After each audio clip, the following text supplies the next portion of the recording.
सबगोटे प्रणाम करै छी। हम गीता मलिक। आइ हम एकटा भोला बाबा के नचारी गीत लऽ कऽ एलहुँ हैं। सबगोटे सुनियौ, सबगोटे लाइक कमेंट कऽ देब आ चैनल के सब्सक्राइब तऽ सबगोटे करिते छी।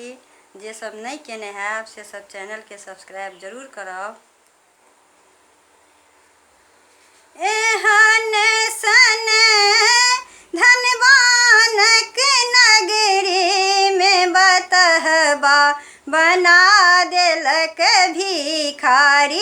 एहन सन धनवानक नगरी में बतहबा बना देलक भिखारी। बना देलक भिखारी बतहबा बना देलक भिखारी।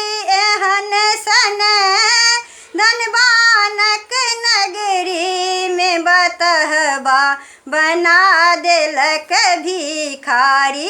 एहन सन धनवानक नगरी में बतहबा बना देलक भिखारी। एक मन होइया जटा के तोड़ितौं नोच लितौं सब दाढ़ी। एक मन होइया जटा के तोड़ितौं नोच लितौं सब दाढ़ी। नोच लितौं सब दाढ़ी।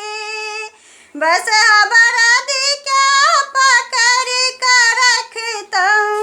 बस बरद के पकड़ कर रखतौं। मरतौं पेना चारी बतहबा बना देलक भिखारी।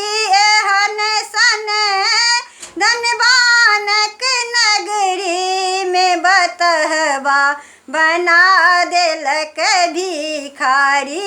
एहन सन धनवानक नगरी में बतहबा बना देलक भिखारी। नहीं हम मांगी आरी बारी, नहीं मांगी फुलबारी। नहीं हम मांगी आरी बारी, नहीं मांगी फुलबारी। नहीं मांगी कैलाशक शिखरी, नहीं मांगी कैलाशक शिखरी। न मांगी महल अटारी बतहबा बना देलक भिखारी। एहन सन धनवानक नगरी में बतहबा बना देलक भिखारी। एहन सन धनवानक नगरी में बतहबा बना देलक भिखारी। बना देलक भिखारी बतहबा बना देलक भिखारी।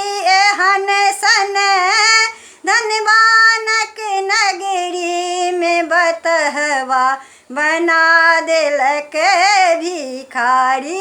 एहन सन धनवानक नगरी में बतहबा बना देलक